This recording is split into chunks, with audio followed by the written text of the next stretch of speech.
نحمده ونصلي ونسلم على رسوله الكريم أما بعد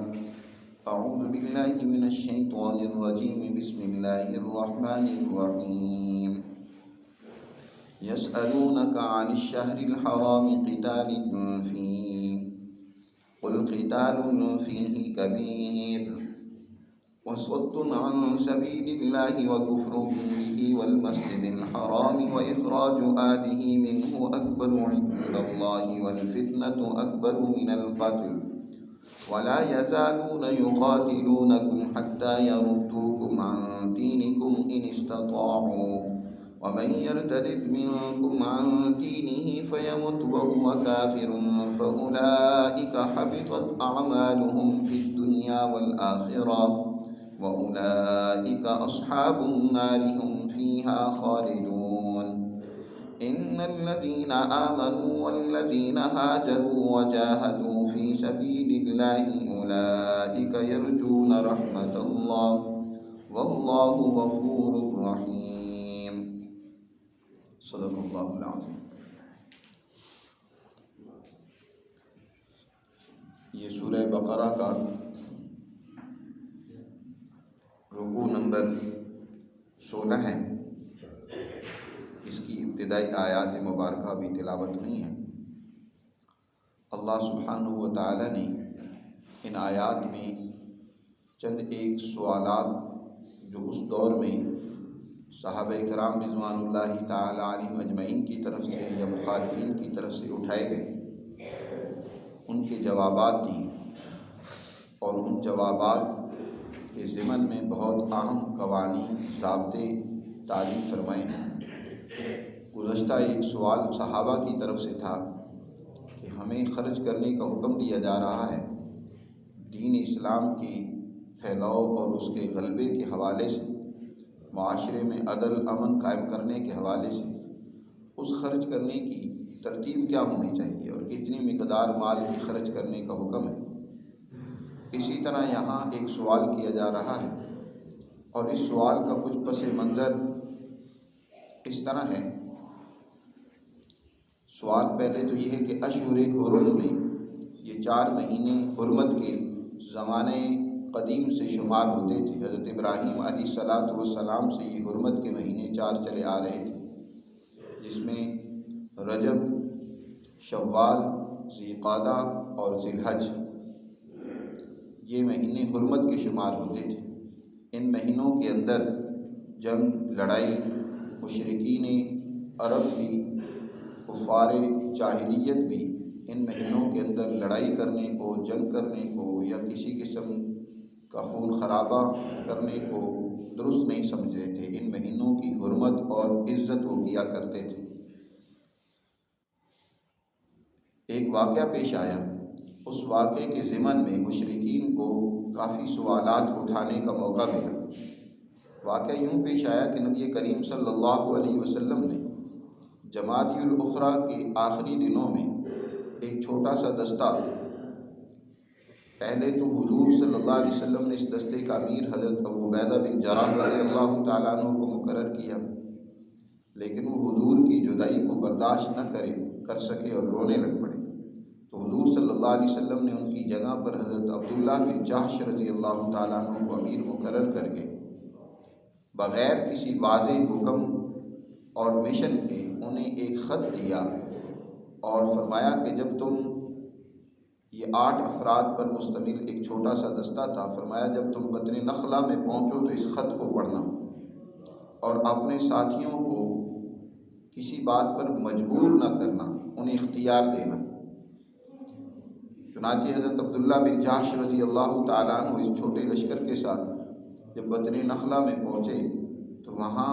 خط کھولا تو اس میں حضور صلی اللہ علیہ وسلم کی ہدایت یہ تھی کہ یمن سے مکہ کی طرف کفار کا جو تجارتی کاروبار اور سلسلہ جاری تھا، تو یہ جنگ کی تیاریوں میں در حقیقت خفیہ طریقے سے مصروف تھے۔ تو حضور نے یہاں اس لشکر کو بھیجا کہ تم ان کے حالات و واقعات کو دیکھ کر مجھے بتاؤ، یہ کس طرح کی تیاریاں کر رہی ہیں اور کس قسم کی سرگرمیوں میں یہ مصروف ہے، اور اپنے ساتھیوں کو اپنے ساتھ جانے پر مجبور نہیں کرنا۔ چنانچہ حضرت عبداللہ بن جحش نے سب سے رائے لی تو کسی نے بھی انکار نہیں کیا، اور برضا و رغبت حضرت عبداللہ بن جحش کے ساتھ اس محاذ پر چلنے کے لیے تیار ہو گئے۔ جب یہ وہاں پہنچے مطلوبہ مقام پر، تو وہاں قریش کا قافلہ جو کافی مقدار میں مال تجارت، زیتون، روغن زیتون اور بھی بہت سارا تجارتی ساز و سامان لے کر آ رہا تھا، وہاں پڑاؤ کیے ہوئے تھے۔ اور یہ تاریخ جب یہ وہاں پہنچے تو جمادی الاخری کی آخری تاریخ تھی، اور دوسری طرف رجب کا مہینہ شروع ہونے والا تھا جو حرمت کا مہینہ ہے۔ اس قافلے کے بارے میں امیر لشکر نے یہ فیصلہ کیا کہ ان پر حملہ کرنا ضروری ہے، کیونکہ اگر ہم نے حملہ نہ کیا اور کل رجب کی تاریخ شروع ہوگی تو جو اتنا سارا ساز و سامان لے کر جا رہے ہیں تو یہ مسلمانوں کے خلاف استعمال کریں گے، اور پھر ہم ان کو روک بھی نہیں سکیں گے۔ چنانچہ مسلمانوں نے اس قافلے پر حملہ کیا تو اس میں عمر حضرمی جو اس قافلے کا ایک سردار اور اہم رکن تھا وہ قتل ہو گیا، اور 2 آدمی ان کے گرفتار ہو گئے، اور باقی ساز و سامان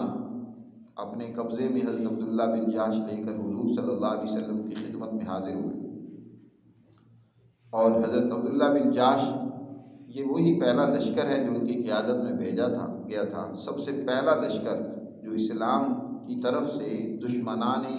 دین کے خلاف حضور صلی اللہ علیہ وسلم نے بھیجا ہے، ان کی ریشہ دوانیوں کو روکنے کے لیے سب سے پہلا لشکر۔ اور حضرت عبداللہ بن جحش ہی وہ ہیں کہ جنہوں نے اس مال غنیمت میں سے جو ملا اس کا 5واں حصہ نکالنے کا حکم دیا کہ اس کو نکال لیا جائے اور بیت المال میں جمع کیا جائے، اس کو باقی مجاہدین میں تقسیم کیا جائے۔ اور اللہ نے پھر یہ حکم اور قانون بعد میں بھی جاری رکھا۔ اور حضور صلی اللہ علیہ وسلم کے پاس جب یہ مشرکین لائے گئے تو باقی مشرکین ان کی فدیہ دے کر ان کی رہائی کے لیے پہنچ گئے جب مشرکین مکہ کو پتہ چلا، لیکن ساتھ انہوں نے ایک پراپوگنڈا کر دیا کہ دیکھو محمد صلی اللہ علیہ وسلم ویسے تو بڑی اچھی باتیں کرتے ہیں، بڑی حرمت کی، عزت کی باتیں کرتے ہیں، لیکن انہیں اپنے آباء و اجداد کے دین کی بالکل ہی کوئی پرواہ نہیں۔ حضرت ابراہیم علیہ السلام سے ان حرمت کے مہینوں کی عزت و احترام چلی آ رہی ہے کہ ان مہینوں میں جنگ اور قتال نہیں ہونا چاہیے۔ دیکھو یہ رجب کا مہینہ شروع ہو چکا تھا، وہ رات رجب کی تھی، جمادی الاخری تو ختم ہو چکا تھا سورج کے غروب ہونے کے ساتھ ہی، اور رات میں یہ واقعہ اور لڑائی انہوں نے کی ہے، تو رجب کے مہینے میں لڑائی کرنا یہ تو حرمت کے مہینوں کے منافی ہے۔ انہوں نے ان حرمت کے مہینوں کا احترام نہیں کیا، عزت نہیں کی ہے۔ یہ کیسے پیغمبر ہیں جو اپنے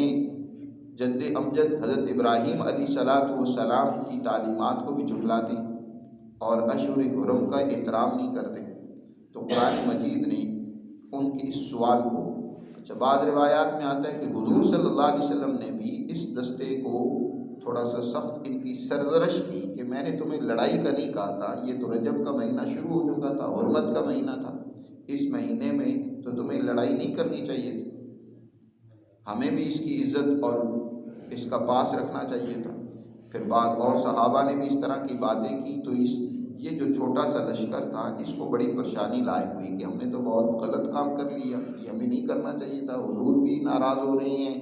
اور مشرکین کی طرف سے بھی اعتراضات آ رہی ہیں، اور بعض دوسرے صحابہ بھی یہ سوال اٹھا رہے ہیں۔ تو اللہ نے اس موقع پر یہ آیات مبارکہ نازل کر کے ایک حقیقت کو واضح کر دیا تھا قیامت کے لیے۔ فرمایا یسألونک عن الشہر الحرام قتال فیہ، یہ آپ سے سوال کرتے ہیں کہ اشہر حرم میں جنگ کرنے کے بارے میں،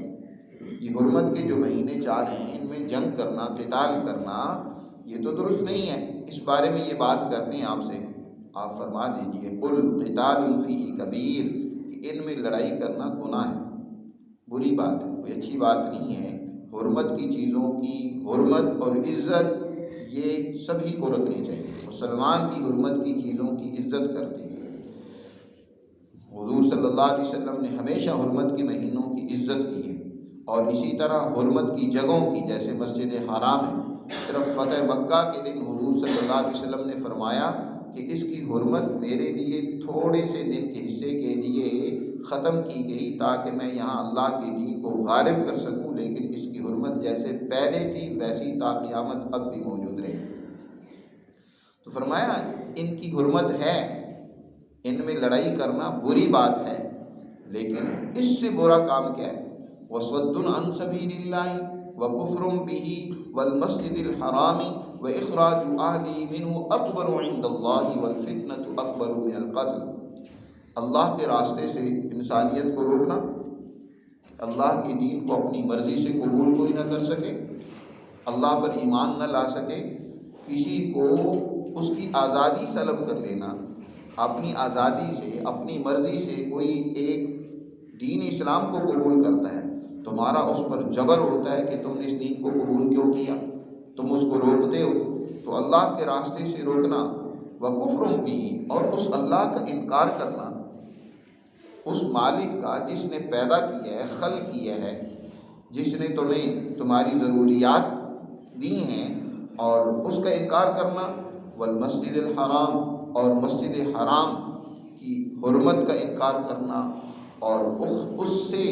اس مسلمان جماعت کو روکنا کہ مسجد حرام میں وہ اللہ کی عبادت بھی نہیں کر سکتے، وَإِخْرَاجُ أَهْلِهِ مِنْهُ، اور یہ جو مسلمان وہاں سے ہجرت کر کے یہاں مدینہ میں آئے ہیں، تم نے ان کو وہاں سے نکال دیا، تو کسی کو اس کے گھر سے نکال دینا، مسجد حرام میں انہیں نہ جانے دینا، اکبر عند اللہ، یہ اس سے بہت بڑا گناہ ہے، وہ بھی گناہ ہے، لیکن اکبر عند اللہ یہ ہیں، یہ گناہ، یہ جرائم ان سے کئی گنا بڑے ہوئے، اور اس سے بھی بڑھ کر والفتنۃ اکبر من القتل، جو تم فتنہ و فساد پھیلائے ہوئے ہو، ظلم اور بدماشی کا جو تم نظام گرم کیے ہوئے ہو، کمزور ہیں کو تم دبا لیتے ہو، اس کی حقوق کو پامال کرتے ہو۔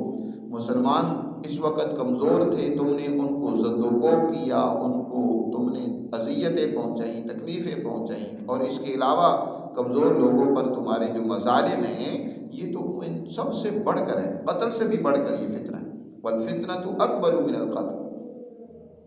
دیکھنا یہ ہوتا ہے کہ بڑے جرم کو روکنے کے لیے اگر کوئی چھوٹی غلطی بھی ہو جائے تو اس غلطی کا واویلا کرنا، شور مچانا، ہمارے ہاں ایسا ہی ہے۔ بڑے مافیاز وہ اپنے جرائم کو تو نہیں دیکھتے، اور اگر کوئی کمزور تھوڑی بہت غلطی کر لے تو اس کا شور مچانا شروع کر دیتے ہیں، اس کا واویلا شروع کر دیتے ہیں کہ دیکھو اس نے جرم کیا، لیکن جو وہ جرائم کر رہے ہوتے ہیں وہ اس سے کئی گنا بڑھ کر ہوتے ہیں۔ والفتنۃ اکبر من القتل ولا یزالون یقاتلونکم، اور دیکھو مسلمانوں، ان کے اس پراپوگنڈے سے متاثر ہونے کی ضرورت نہیں ہے، یہ تو تم سے ہمیشہ لڑتے رہیں گے جب تک تمہیں تمہارے دین سے پھیر نہ دیں، تمہیں مرتد نہ کر دیں، حتیٰ یردوکم عن دینکم ان استطاعوا، ان کا بس چلے تو یہ تو تمہیں تمہاری دین سے برگشتہ کر کے ہی تمہیں چھوڑیں، مرتد بنا کر چھوڑیں، یہ تو تمہارے حق میں نہیں ہے، یہ تو تمہارے اوپر جبر اور زبردستی نافذ کرنا چاہتے ہیں کہ اپنی مرضی سے کوئی کسی نظریے اور دین کو اختیار کرنا چاہتا ہے تو اپنی مرضی نہیں کر سکتا، گویا وہ مجبور ہے ان کے ہاتھوں کہ وہ ان کی نظریے اور فکر اور سوچ پر قائم رہے۔ یاد رکھو وَمَن يَرْتَدِدْ مِنْكُمْ عَنْ دِينِهِ، تم میں سے جو بھی اپنے دین سے مرتد ہو جائے، کوئی دین اسلام کو قبول کرنے کے بعد اس کو چھوڑ دے اور اسی حال میں اس کی موت واقع ہو جائے، فَيَمُتْ وَهُوَ كَافِرٌ،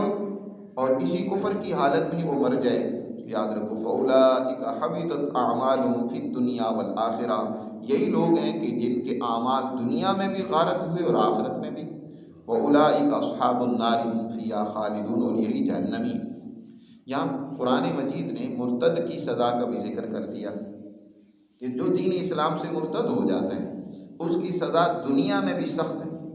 نبی کریم صلی اللہ علیہ وسلم نے ارشاد فرمایا کسی انسان کا قتل 4 وجوہات کی بنیاد پر ہوتا ہے، ان میں سے ایک کوئی دین اسلام سے مرتد ہو جائے، اپنے دین کو چھوڑ دے، اس کا ارتداد اختیار کر لے تو اس کو قتل کیا جائے گا، اس کو زندہ نہیں چھوڑا جائے گا۔ لیکن یہ بات اتنی سادہ نہیں ہے، بلکہ اس کے لیے دین اسلام نے ایک قانون بنایا ہے۔ یہ نہیں ہے کہ اگر کوئی ارتداد اختیار کرتا ہے تو عام لوگ اٹھ کر اس کو سزا دینے لگ پڑے، بلکہ اس کے لیے دین اسلام کا جو قانون ہے وہ یہ ہے کہ عدالت اس کو سب سے پہلے ہر طرح سے مطمئن کرنے کی کوشش کرے گی، دلائل سے اس کو سمجھائے گی۔ اگر اس کے کچھ شکوک و شبہات ہیں تو ان کو دور کرے، اہل علم کو بلا کر اس کو مطمئن کرنے کے حوالے سے کوشش کرے گی۔ اور اگر اس کا کوئی مالی مسئلہ ہے، کسی جبر کی وجہ سے وہ ایسا اس نے ارتداد اختیار کیا، لالچ کی وجہ سے، تو اس کا لالچ اور اس کے جبر کو دور کیا جائے، ختم کیا جائے، اور اس کو دعوت دی جائے کہ وہ دین اسلام کو قبول کر لے۔ لیکن اس کے باوجود وہ بغاوت کرتا ہے اور دین اسلام سے انحراف کرتا ہے تو پھر دین اسلام اس کو سزا دے گی۔ پہلے جبر نہیں ہے، کوئی مرضی سے دین اسلام قبول کر لے، فرمایا لا اکراہ فی الدین، دین کے حوالے سے کسی پر کوئی جبر نہیں ہے کہ وہ لازمی طور پر دین قبول کرے، کسی پر جبر نہیں کیا جا سکتا۔ لیکن جب ایک دین اسلام کے نظریے اور فکر کو قبول کر لے، ان کا ایک رکن بن جائے، آپ بتاؤ کسی بھی فوج کا کوئی جو صوبائی ہوتا ہے، جو اہم رکن ہوتا ہے، وہ فوج سے برگشتہ ہو کر کسی اور فوج کا حصہ بن جائے تو کیا جس فوج کا وہ پہلے حصہ تھا وہ اس کو چھوڑ دیں گے، آزاد کر دیں گے کہ ٹھیک ہے کوئی بات نہیں، تو یہاں ہماری فوج کو چھوڑ کر ادھر چلے گئے ہو تو کوئی بات نہیں؟ اس کو سخت سزا دی جائے گی، کیونکہ اس فوج کے بہت اہم راز، اہم باتیں یہ یہاں سے چرا کر ادھر لے جائے گا اور اس کو نقصان پہنچانے کی کوشش کرے گا۔ دنیا کی کوئی قوم، کوئی طاقت، کوئی بھی دنیا کا ادارہ اپنے اس ادارے میں داخل ہونے کے بعد پھر وہاں سے بھاگ کر وہ کسی دوسرے ادارے میں جا کر پناہ لے لے تو اس کی اجازت نہیں دی جاتی۔ اسی طرح جس نے دین اسلام کو قبول کر لیا، اس جماعت کا وہ حصہ بن گیا اپنی مرضی سے، اب پھر اس کو چھوڑ کر وہ کسی اور مذہب اور دین پر چلا جائے تو اب اس کے لیے قرآن کہتا ہے دنیا میں بھی سزا ہے اور آخرت میں بھی سزا ہے۔ لیکن دنیا کی سزا وہ خود سے قانون کو ہاتھ میں لے کر نہیں ہے کہ کچھ لوگ اٹھے اور سزا دینا شروع کر دیں، فتویٰ بازی کریں، جی مرتد ہو گیا، کافر ہو گیا، اس کو جلا دو، اس کو قتل کر دو۔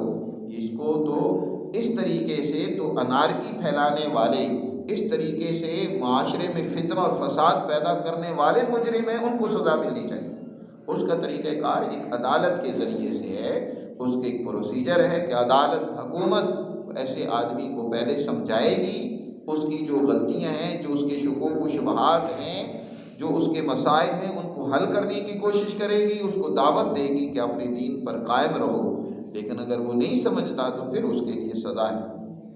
تو قرآن نے فرمایا اس حال میں اگر کوئی انسان مر جاتا ہے تو پھر اس کی آخرت بھی برباد ہے، وَأُولَٰئِکَ أَصْحَابُ النَّارِ هُمْ فِيهَا خَالِدُونَ، اور وہ اس میں ہمیشہ رہیں گے جہنم کے اندر۔ اب صحابہ کے ذہنوں میں ایک سوال پیدا ہوا کہ چلو یہ بات تو معلوم ہو گئی، اس جماعت کو خوشی ہوئی کہ حرمت کے مہینے میں جنگ کرنا اگرچہ برا ہے لیکن ہم نے ایک بڑی برائی سے روکنے کے لیے جنگ کی ہے۔ مسلمانوں کے لیے جنگ کرنا درست نہیں ہے حرمت کے مہینے میں یا اس طرح مسجد حرام میں، لیکن اگر کوئی فساد پیدا کر رہا ہو، فتنہ پیدا کر رہا ہو تو پھر مسلمان اس فتنے کو روکنے کے لیے اقدام ضرور کر دیں۔ جس طرح کہ حرم کے اندر، مسجد حرام کے اندر ایسے کئی واقعات آئے ہیں کہ حکومتوں نے وہاں ظالم کو یا فتن و فساد کو روکنے کے لیے وہاں اقدام کیا، وہاں تھوڑے سے وقت کے لیے، تھوڑی دیر کے لیے وہاں جنگ کی ہے تاکہ اس فساد اور فتنے کو کیا کیا جائے، ختم کیا جائے، روکا جائے، اور اس کی اجازت ہے۔ لیکن اگر بعض قوموں کی طرح یہ سمجھ لیا جائے کہ بس اب ہمارے لیے درست نہیں ہے، جیسے سلطان غوری نے جب ہندوستان پر حملہ کیا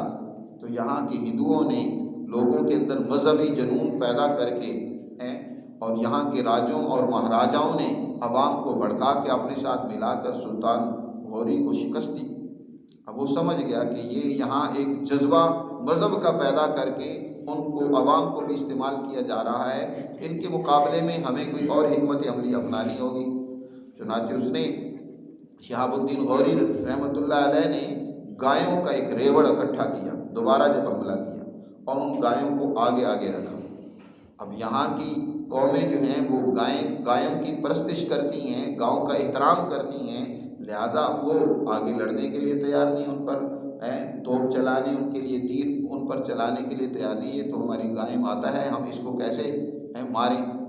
چنانچہ وہ اب ہاتھ انہوں نے روک لیے، جنگ روک لی، تو شہاب الدین نے اپنی حکمت عملی کے تحت ان کو شکست دے دی۔ تو اب اس طرح کی کوئی حرکت دشمن اگر اختیار کرتا ہے کہ یہ تمہیں یہ کرا کہ یہ تو بڑی حرمت کی چیز ہے تمہارے لیے، لہذا تمہیں جنگ نہیں کرنی چاہیے، تو مسلمان اس طرح نہیں کرتا کہ دوسروں کی اس طرح جال سازیوں سے متاثر ہو کر یا دوسروں کی کوئی اس طرح کی خرابیوں سے متاثر ہو کر وہ اس بڑی خرابی کو روکنے کے حوالے سے کوشش نہ کرے، کردار ادا نہ کرے۔ تو قرآن مجید نے یہاں فرمایا کہ یہاں ان مہینوں کا احترام بھی ضروری ہے، لیکن اس سے بڑے جرائم تو یہ کر رہے ہیں، یہ جرم اس سے بڑھ کر ہے۔ اب یہ مسلمان جماعت کو جب اس بات کا علم ہوا کہ ہم نے کوئی خرابی اور گناہ والا کام نہیں کیا، تو اس پر سوال یہ ہوا کہ چلو ہم نے گناہ تو نہیں کیا، لیکن ہمارے اس عمل جہاد سے ہمیں کچھ اجر و ثواب بھی ملے گا۔ تو قرآن نے اگلی آیت مبارکہ نازل کر کے فرمائی، ان الذین آمنوا والذین ہاجروا، بے شک وہ لوگ جو اللہ پر ایمان لے آئے اور انہوں نے اللہ کے راستے میں اپنے وطن کو چھوڑا، وطن سے بے وطن ہو گئے، اور اللہ کے راستے میں انہوں نے اپنی جان قربان کرنے کے لیے جدوجہد کی، جہاد کیا، وجاہدوا فی سبیل اللہ اولئک یرجون رحمت اللہ، یہی لوگ در حقیقت اللہ کی رحمت کے امیدوار ہیں۔ یہ لوگ ہیں کہ جن پر اللہ کی رحمتیں ہوں گی۔ جیسے یہ مسلمان جماعت ایمان لائی، ہجرت کی اور جہاد کے لیے نکل کھڑے ہوئے، تو یہ اللہ کی رحمت کی امیدوار ہے۔ یہاں اس آیت میں یہ بھی بتا دیا کہ اللہ کی رحمت کن لوگوں پر آتی ہے۔ معاذ گھر بیٹھنے سے اللہ کی رحمتیں نہیں آتی، اس کے لیے وطن سے بے وطن ہونا پڑتا ہے، قربانیاں دینی پڑتی ہیں، جدوجہد کرنی پڑتی ہے، محنت اور مشقت دین اسلام کے لیے اٹھانی پڑتی ہے۔ قربانی تو ہم دے کوئی نہیں، خواہشات کو بھی نہ چھوڑیں، اور دین اسلام کے لیے ہمیں کچھ کردار ادا کرنا پڑے، اپنے اخلاق کو درست کرنے کے لیے برے اخلاق، رویوں، مفاد پرستیوں کو چھوڑنا پڑے، ہم وہ تو کریں نہیں۔ حضور نبی کریم صلی اللہ علیہ وسلم نے ارشاد فرمایا، المہاجر من حجر ما نہی اللہ عنہ، مہاجر وہ ہے، اب ہجرت وہ جو مکہ سے مدینہ کی طرف فرض تھی ایک وقت میں، وہ ختم ہو گئی۔ فرمایا سب سے بڑا مہاجر وہ ہے جو اللہ کی منع کی ہوئی چیزوں کو چھوڑ دے، گناہ کو چھوڑ دے، گناہ چھوڑنے کے لیے تیار نہیں ہے اور کہیں کہ اللہ کی رحمتیں ہم پر ہوں۔ نہیں، اللہ کی رحمت کی امیدوار وہ ہیں جو ہجرت کرتے ہیں، جو اللہ کے راستے میں محنت اور جدوجہد کرتے ہیں، یہ ہیں رحمت کے امیدوار۔ اولئک یرجون رحمت اللہ واللہ غفور الرحیم، یہ وہ لوگ ہیں کہ ان سے کچھ کمیاں کوتاہیاں ہو جاتی ہیں تو اللہ ان کو معاف کرنے والا ہے اور ان پہ رحم فرمانے والا ہے۔ اللہ ہمیں سمجھ نصیب فرمائے اور اپنے احکامات پر عمل کی توفیق